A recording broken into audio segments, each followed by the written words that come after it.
Olá, começa agora o Correspondente Local, telejornal laboratorial do curso de jornalismo da UEPG. Eu sou Marcos Benedetti. E eu sou o João Paulo Pacheco. Esta é a terceira edição do Correspondente Local de 2021. As reportagens foram produzidas no contexto da pandemia da Covid-19.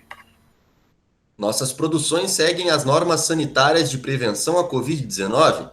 Todas as entrevistas foram realizadas de maneira remota, em conformidade com o distanciamento social. As imagens de apoio utilizadas nas reportagens são anteriores à pandemia e provenientes de bancos de imagens de acadêmicos e projetos de extensão do curso.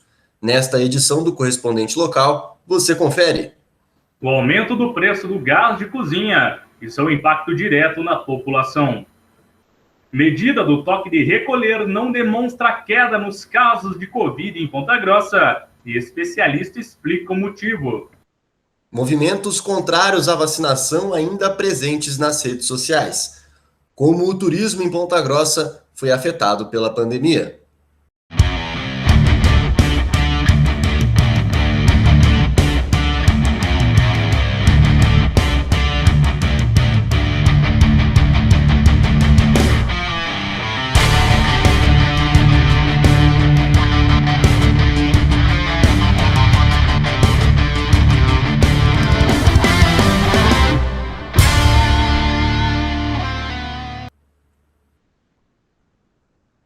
O preço do gás de cozinha ficou 22,7% mais caro desde o início do ano. Em Ponta Grossa, os valores variam em determinadas distribuidoras da cidade. Dentre 12 pontos pesquisados, os preços variam entre R$ 78 e R$ 95. E o valor médio fica em torno de R$ 84.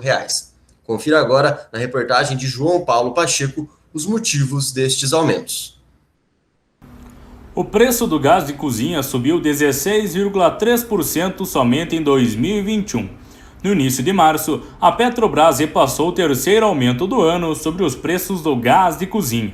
Até a segunda semana de março, o valor do botijão ficou 5,2% mais caro e chega a custar R$ 95 em Ponta Grossa.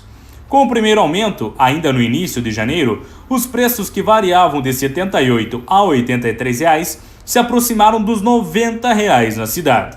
O segundo reajuste veio no dia 9 de fevereiro, cerca de 5,1% a mais. A partir daí, o gás passou a custar mais de R$ 90 em alguns pontos. Hoje, com o terceiro acréscimo, o botijão varia de R$ 87 a R$ 95 em diferentes bairros do município, segundo o levantamento realizado por essa reportagem.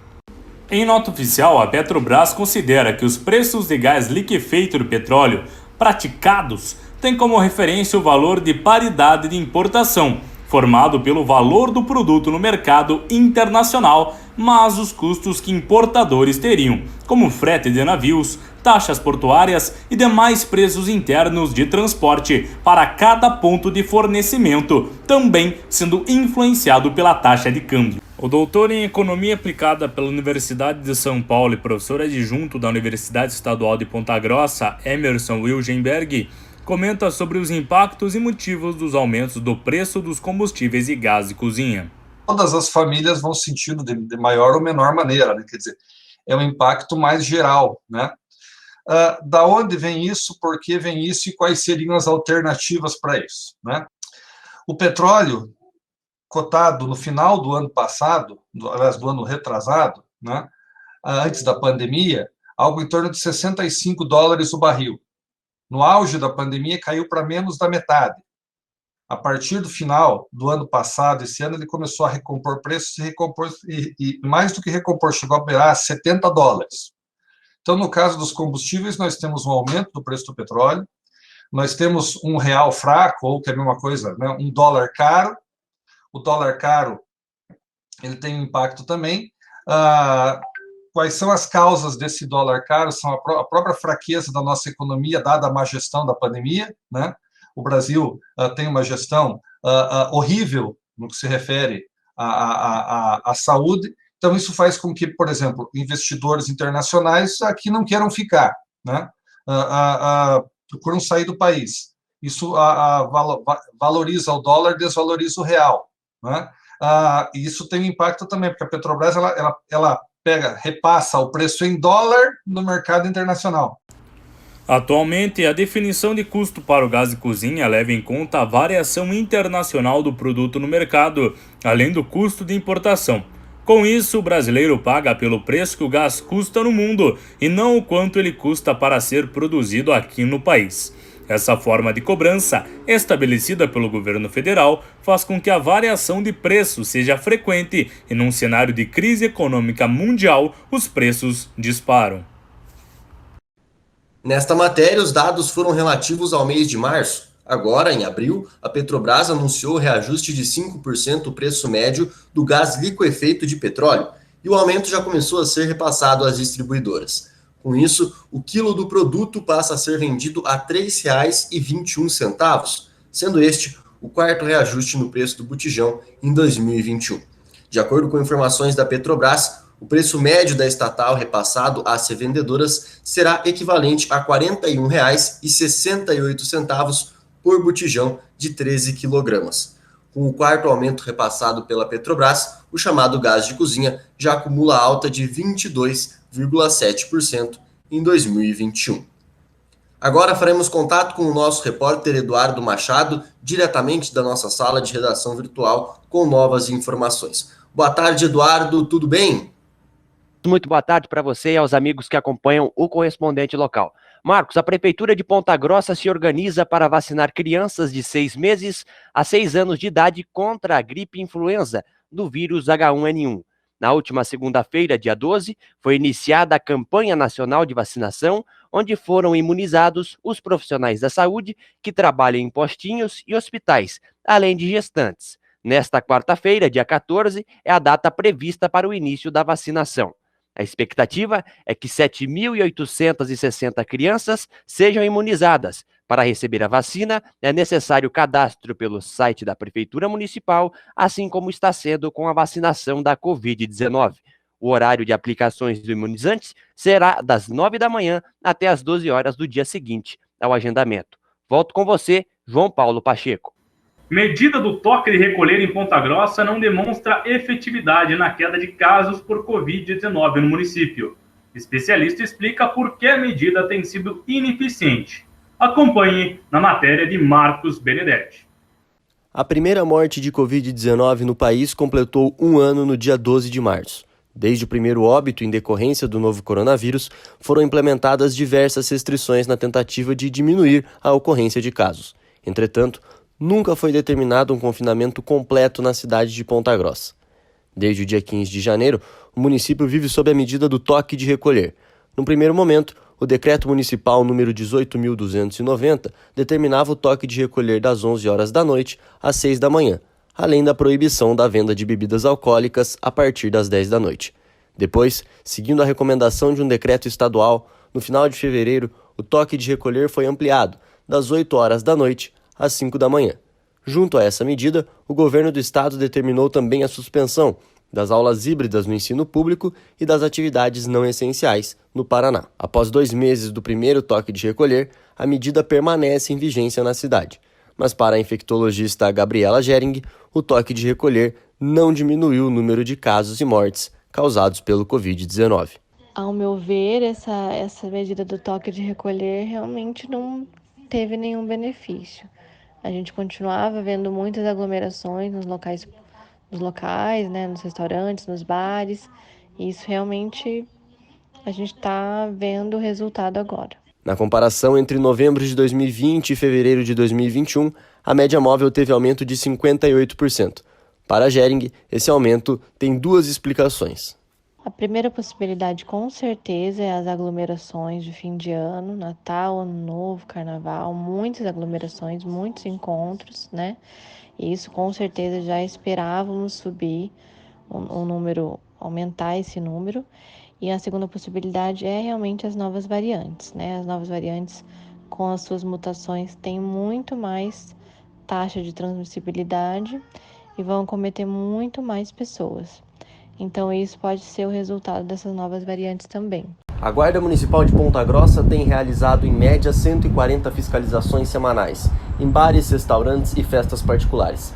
Para a secretária de Cidadania e Segurança Pública, Tânia Svierkowski, as fiscalizações têm sido efetivas. Até por conta, Marcos, dessa continuidade, né, foi uma fiscalização ininterrupta desde o início.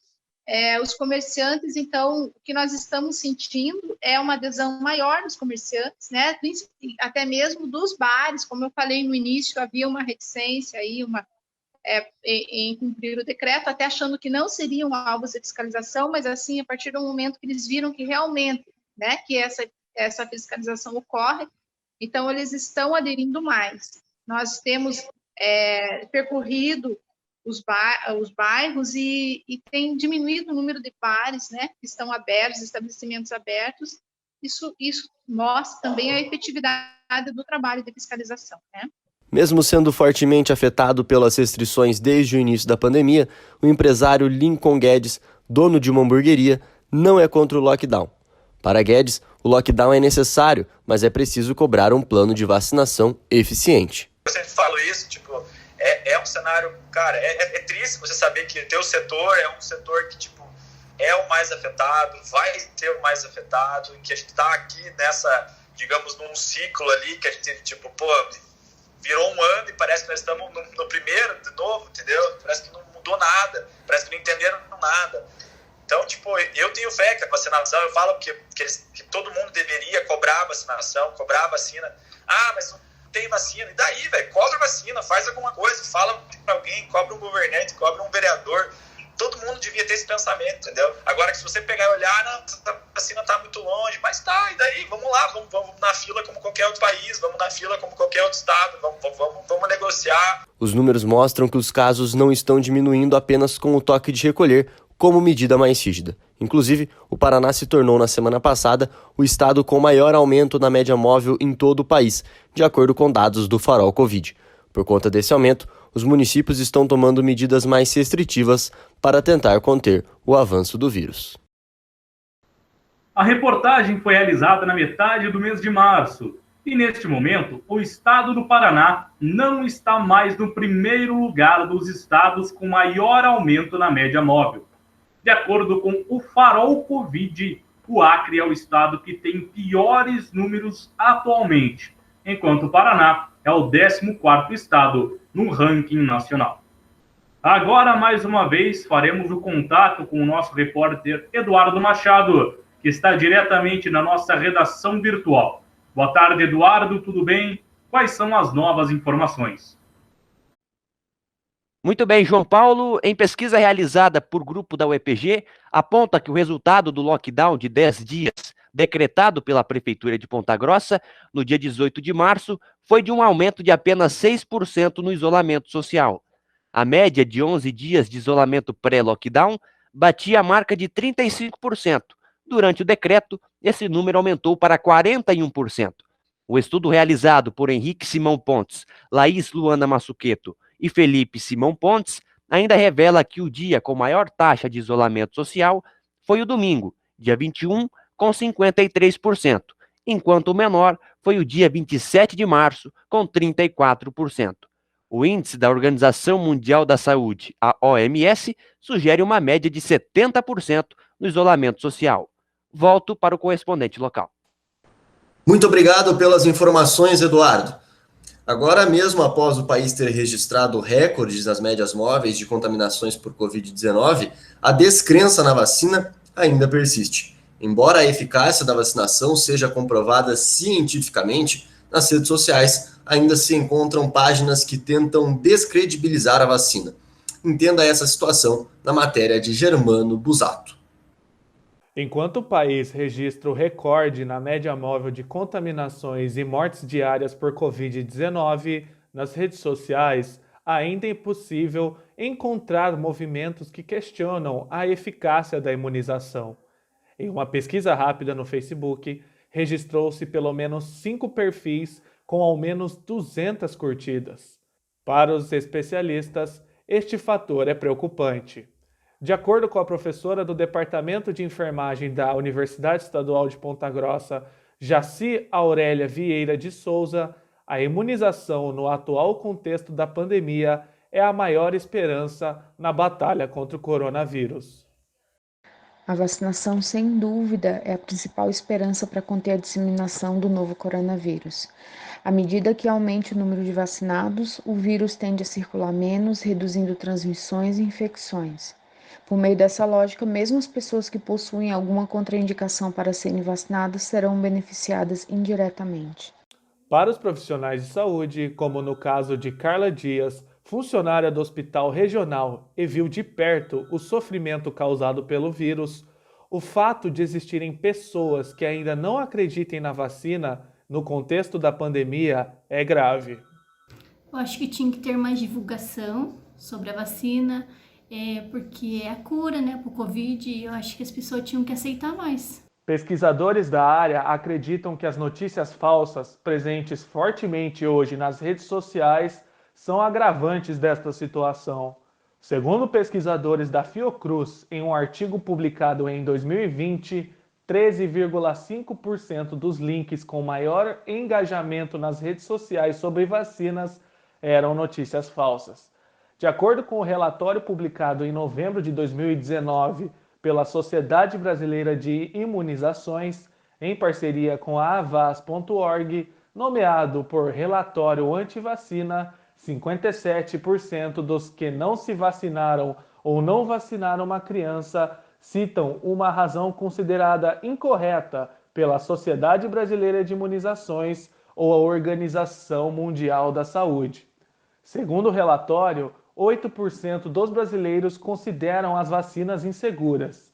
Destes 8%, 72% viram notícias negativas sobre as vacinas nas redes sociais. Então, o que a gente tem que tentar é achar mecanismos, formas, formatos, uma linguagem, eu não sei, a gente não sabe ainda o que exatamente, mas a gente tem que achar uma forma de fazer com que o discurso também científico, as informações baseadas, em fatos, em comprovações, elas consigam circular tanto quanto essas mensagens que são falsas, descontextualizadas, porque tem uma outra questão também que é importante mencionar, que em muitos casos, essas mensagens que circulam, elas não são totalmente falsas, mas elas são descontextualizadas. O debate sobre movimentos contra a imunização é motivo de preocupação para a Organização Mundial da Saúde. Em 2019, a entidade declarou a recusa da vacinação como uma das 10 maiores ameaças à saúde no mundo. Germano Busato, para Jornalismo EPG. Agora a gente volta com o nosso repórter Eduardo Machado com mais informações na nossa sala de redação virtual. Quais são as informações por aí, Eduardo? Certo, meu caro Marcos, e a partir desta quarta-feira, dia 14, o Parque Vila Velha vai retomar as suas atividades em horário normal de funcionamento, de quarta a segunda-feira, das 9 às 17 horas. Com mais de 20 protocolos internos e externos de higiene, o parque vai garantir muito conforto e segurança para quem deseja sair de casa e aproveitar a natureza e o ar fresco. O Parque Vila Velha continua operando com 50% de sua capacidade de visitação e orientando os visitantes sobre o distanciamento social, com o uso de máscaras, sinalização interna e informações verbais. Também há o uso de álcool em gel, especialmente nos embarques dos ônibus. Nos mirantes de contemplação, a visita é limitada a 5 minutos por pessoa ou família, para que não haja aglomeração. Da sala virtual, volto para o correspondente local. Muito obrigado, Eduardo, mais uma vez. E durante o período de pandemia da Covid-19, um dos setores mais afetados foi o turismo. Hotéis, restaurantes, parques e atrações turísticas tiveram queda significativa na economia e no número de visitantes. Confira os detalhes na reportagem de Eduardo Machado. Após um ano da pandemia do coronavírus chegar ao Brasil, um dos principais setores a serem afetados foi o turismo. Hotéis, bares, restaurantes e atrações turísticas tiveram que se contentar com a baixa arrecadação e diminuição no número de visitantes. Em Ponta Grossa, a estimativa é que nos 2 primeiros meses de pandemia, os hotéis tiveram prejuízo de R$500 mil. Alguns chegaram a fechar as portas, outros preferiram demitir funcionários, reduzir salários ou adiantar férias dos colaboradores. No Hotel Premium Vila Velha, um dos mais tradicionais da cidade, foram demitidos 15 funcionários, devido à baixa procura de quartos para hospedagem. Atualmente, o hotel trabalha com apenas 20% de ocupação dos 94 quartos disponíveis. Por eu ter essa entrada com os outros hotéis, o que a gente tinha maior dificuldade era de conseguir financiamentos, né? A maioria dos hotéis fez financiamentos para poder segurar a parte financeira, né? Porque mesmo com toda a ajuda do governo na questão de salários, né?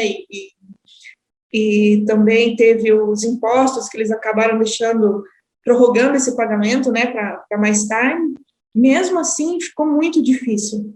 Então, a maioria dos hotéis acabou fazendo empréstimos no banco, até mesmo no governo, o Pronamp tinha um juro muito bom, né, muito baixinho, que ajudou.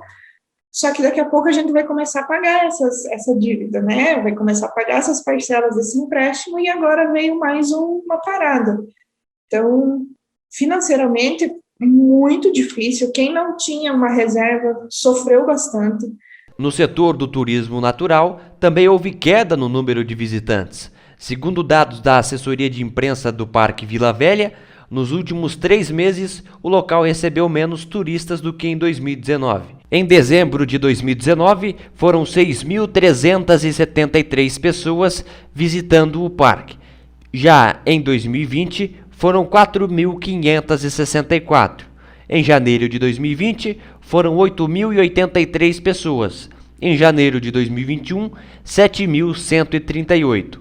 Em fevereiro de 2020, 5.517 pessoas. E em fevereiro de 2021, 5.213 pessoas visitaram o Parque Vila Velha. Nas agências de turismo, a queda também foi iminente. O proprietário de agência e secretário municipal de turismo, Paulo Stacoviak, explica os motivos para as reduções nas reservas de passagens aéreas após o início da Covid-19. Todas as fronteiras do mundo aí se fecharam, né? Para quem tem característica de emissão, né, de turismo emissivo, que é aqueles que a gente pega os nossos clientes, a nossa população e manda aí para o exterior, em qualquer lugar do mundo, todas essas fronteiras acabaram se fechando. Poucas são as fronteiras que permaneceram abertas. E o impacto é realmente muito grande, né? A variação a variação cambial, o dólar se fortalecendo frente ao real, também trouxe uma tendência de viagens nacionais, né? Viagens aqui para o Brasil, que também, com a alta procura, acabou elevando seus preços, mas mesmo assim muita gente tem receio, né? De se deslocar, de sair, de pegar, entrar dentro de um avião. Então isso impactou em muito. Para o professor de turismo, Dr. Leandro Batista, somente após a vacinação em massa da população, que as atividades e a economia dos setores do turismo vão voltar à normalidade. Segundo ele, houve pouca vontade do poder municipal de fomentar o turismo durante a pandemia. Houve uma mobilização, assim, teve uma campanha que eles fizeram em relação a fique na nossa casa, acho que esse era o lema deles, né, o projeto que eles fizeram, tentando incentivar mesmo, né, que Ponta Grossa naquele momento não estava tão impactada assim, então nós não temos tantos casos, né, enfim, né, estava numa situação um pouco melhor nesse momento. E eles fizeram esse trabalho. Não houve grande repercussão, não houve grande, né, mudança de cenário, na verdade. É uma cidade que recebe muito turista de negócios e de eventos, né? Então, esse é o nosso principal foco ainda hoje, né? A gente tem o Buraco do Padre, a gente tem o novo Parque Estadual de Vila Velha, né, que foi privatizado agora, mas o nosso turismo de lazer ele ainda não é tão forte assim. Ele é um segmento secundário em relação ao grande chamariz de Ponta Grossa. Agora, mais uma vez, direto da nossa sala de redação virtual, Eduardo Machado, novidades aí com você, tudo bem? Muito bem, João Paulo, para informar que no último dia 29 foi divulgada uma alteração na minuta da lei do projeto Prata da Casa, programa de incentivo aos atletas de alto rendimento do município de Ponta Grossa. Antes, os atletas poderiam receber até 25 benefícios. Agora, com a mudança, os atletas de alto nível passam a receber de 8 a 15 benefícios. De acordo com o secretário municipal de esportes, Marcos Rasch, essa alteração não tem grande impacto para os atletas, visto que, na realidade, nenhum atleta recebia mais de 20 benefícios há muito tempo. Portanto, segundo Rasch, foi apenas uma adaptação na lei daquilo que já acontecia na prática. Volto de imediato para o correspondente local. Muito obrigado pelas informações mais uma vez, Eduardo. No Brasil, a prática do poker online tem se tornado alternativa financeira para muitas pessoas. Confira agora a reportagem de André Ribeiro. Com base nas altas premiações, preço do dólar em relação à moeda brasileira e a possibilidade de poder trabalhar em casa, as pessoas veem o poker online como uma forma de obter renda. Porém, a prática profissional desse esporte demanda de técnicas, treinamento, estudo, dedicação e longo prazo para conquistar resultados. É nisso que muitos novos jogadores se enganam, pois sem gestão e conhecimento podem perder dinheiro. O poker online é uma atividade que vem crescendo no último ano. Segundo dados da Poker Industry Pro, de janeiro a maio de 2020 houve um aumento de 150% na quantidade de mesas virtuais no mundo, enquanto o número de jogadores ultrapassou a marca de 100 milhões. No Brasil, últimos dados do site Statista mostram que em 2006 eram cerca de 100 mil jogadores. A partir de 2018, esse número chegou a 4 milhões de jogadores. Essa crescente nos números mostra que a atividade vem tendo bastante procura e popularidade. Porém, isso também gera uma desinformação por parte de novos jogadores que se iludem com as altas premiações sem antes entender e conhecer o jogo. Luiz Fernando Torres conheceu o poker há 14 anos e desde então exerce profissionalmente a atividade. Formado em Educação Física, deixou a carreira como professor para se dedicar ao poker online e às transmissões que faz na plataforma Twitch. Ele diz que o segredo para o sucesso nessa profissão é a disciplina e alerta para os perigos por trás do jogo. Poker é um jogo onde você consegue se tornar um profissional se você seguir aí tudo certinho, ser disciplinado, ser responsável, ser dedicado, mas se você não for isso, se você cometer deslizes e o tilt que a gente fala, né, tiltar, ir para o caminho errado, é um lugar onde você vai perder dinheiro com certeza. Então, tem que saber, né, escolher o caminho. Você quer ir pelo caminho onde pode colher frutos, ou você quer ir pelo caminho mesmo, meio que do gamble, né, da loucura. E ali é onde você vai perder e os outros vão colher, né? Então, é um jogo que tem os dois lados, com certeza. Não tem só o lado bom, não. O poker como uma forma de trabalho pode ser bastante lucrativo. Porém, os profissionais da modalidade passam por downswings, que são momentos em que ficam sem ganhar dinheiro. Sem o preparo psicológico necessário, essa situação pode desestabilizar o profissional. Foi o que aconteceu em certo momento da carreira do pontagrossense Caio Cavazotti. Ele explica que o período ruim serviu de motivação para se preparar ainda mais. Acabei ficando quase 1 ano e meio sem ganhar dinheiro, e esse 1 ano e meio que foi sem ganhar dinheiro foi logo após o meu primeiro Big Hit. Eu ganhei acho que em torno de 8,5 de dólares ali no finalzinho de 2018 e até o final de 2019 eu fiquei meio que sem ganhar dinheiro, sem conseguir fazer saques, mas para mim foi meio tranquilo porque tipo, eu guardei todo o meu dinheiro do Big Hit, eu tranquei a faculdade logo no começo de 2019, então eu estava na disposição de jogar poker, de fazer virar o negócio, saca, de me tornar profissional mesmo. E eu não levei para um lado tão bom, né? Óbvio que afeta todo mundo psicologicamente. No finalzinho ali o dinheiro estava começando a acabar. E aí eu tive que usar essa frustração como motivação, né? Para me compelir à frente, para eu poder estudar, para eu correr atrás dos negócios e começar a ver os resultados novamente. As mulheres também têm espaço nas mesas de poker online. Daniele Feitosa é streamer de poker e joga profissionalmente desde 2018. Ela atenta para a glamorização do jogo de poker. O poker envolve muito ego, tem dinheiro envolvido, ninguém quer falar que perdeu. Ninguém quer mostrar que perdeu, porque vai se sentir com o ego machucado, né?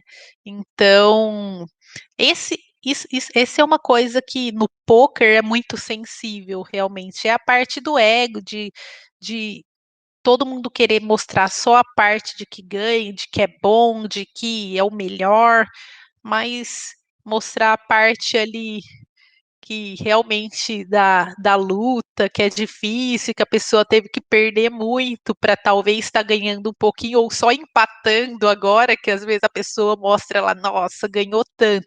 Às vezes a pessoa está só empatando, ou às vezes nem preencheu o ferro todo ainda, né? Mas só vai mostrar a parte boa, lógico. Eu tento não fazer isso, mas assim, é que é muito difícil no poker, é muito difícil, tem muito essa parte do ego também. A gente tenta sempre se desconstruir, né? Eu prezo ali em mostrar ali o que realmente a realidade, coloco o meu gráfico quando eu tô no ferro, o meu gráfico quando eu tô up, mas até para servir para mim mesma, assim, para eu olhar aquilo e falar, eu quero mostrar coisa boa, eu tenho que tornar essa realidade. A atividade do poker é legal no Brasil, por não ser considerada como um jogo de azar. O poker está classificado na forma dos jogos tolerados, ou seja, não há proibição, mas não recebem amparo. Nesta modalidade, os ganhos ou perdas não dependem exclusivamente da sorte, mas sim da habilidade. Ficamos por aqui com esta edição do Correspondente Local, uma produção remota do curso de jornalismo da Universidade Estadual de Ponta Grossa. Para acompanhar as produções do curso, siga as nossas redes sociais, @periódicoepg e nossa página na internet, periódico.sites.epg.br. Até a próxima, pessoal!